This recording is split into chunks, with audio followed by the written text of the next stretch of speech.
Shalom Bapak Ibu Saudara yang terkasih di dalam Tuhan. Jumpa kembali di dalam sapaan pastoral pada hari ini.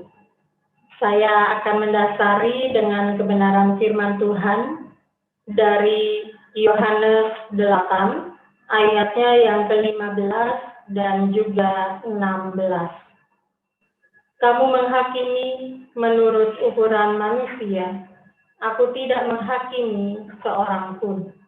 Dan jikalau aku menghakimi, maka penghakimanku itu benar, sebab aku tidak seorang diri, tetapi aku bersama dengan Dia yang mengutus aku. Bapak Ibu Saudara yang dikasihi Tuhan, kaktus merupakan jenis tanaman yang memiliki bentuk yang beragam. Kemudian juga ketika kaktus ini mengeluarkan bunga, keindahan dari tanaman ini semakin terpancar. Tetapi juga karena tubuhnya dipenuhi oleh duri, membuat tanaman satu ini enggan untuk ditanam oleh sebagian orang. Alasannya karena durinya berbahaya, atau mungkin alasan yang lain karena dia berduri, membuat keindahannya hilang. Bapak Ibu Saudara yang dikasihi Tuhan, sama halnya dengan kaktus yang memiliki bentuk beragam, kita manusia pun diciptakan oleh Allah dengan sangat beragam.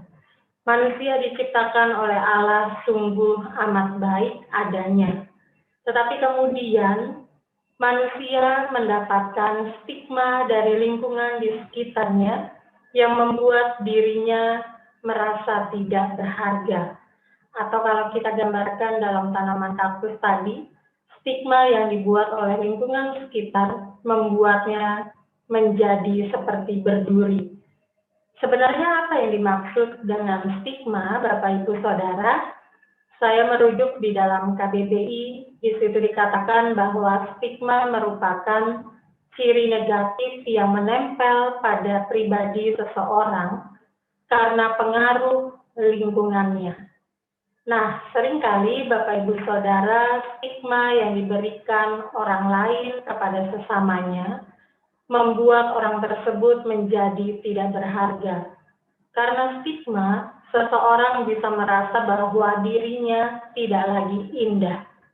Karena stigma bisa membuat seseorang merasa dirinya hanya penuh duri, dirinya tidak bisa memberikan bunga yang terbaik, layaknya seperti ilustrasi kaktus tadi. Bapak Ibu Saudara yang dikasihi Tuhan, bacaan kita pada hari ini sebenarnya mengingatkan kita bagaimana di situ firman Tuhan dikatakan bahwa Dia datang bukan untuk menghakimi seorang pun. Tetapi seringkali yang terjadi malah sesama kita yang saling memberikan penghakiman, yang saling memberikan stigma negatif kepada sesamanya. Sadarkah kita, Bapak Ibu Saudara, bahwa stigma dan penghakiman yang seringkali dilontarkan untuk orang lain bisa membuat dirinya merasa tidak berdaya?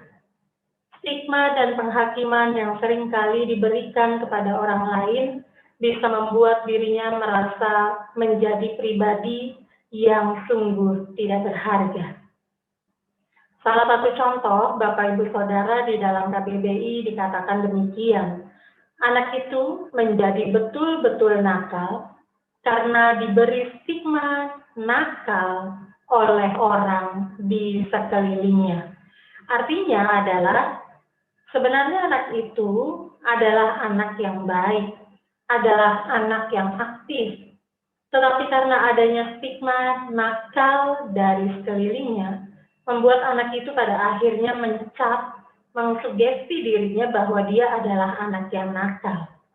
Jadi sangat berbahaya sekali, Bapak Ibu Saudara yang dikasihi Tuhan, stigma dan penghakiman yang kita berikan kepada sesama kita. Terlebih dalam kondisi pandemi pada saat ini, Bapak Ibu Saudara, setiap orang mengalami kesulitan. Setiap orang terus berjuang, terus berusaha untuk mendapatkan kehidupan yang layak. Kita tidak pernah tahu apa yang sedang dilakukan oleh orang lain. Kita tidak pernah tahu apa yang sudah diupayakan oleh orang tersebut. Mari, setidaknya ketika kita tidak bisa membantu untuk mencukupkan kehidupannya, mari kita bantu sesama kita dengan tidak memberikan stigma negatif atau penghakiman yang justru bisa mematahkan semangatnya. Ingat, Bapak Ibu Saudara, Tuhan tidak pernah menghakimi seorang pun, maka seharusnya kita tidak perlu menghakimi dan memberikan stigma kepada orang lain. Setiap kita berharga, setiap kita manusia diciptakan Tuhan sungguh amat baik. Berbungalah, teruslah menjadi berkat, sehingga setiap orang di sekitar kita boleh mencium keharuman dan merasakan kehangatan dari kita. Tuhan memberkati. Amin.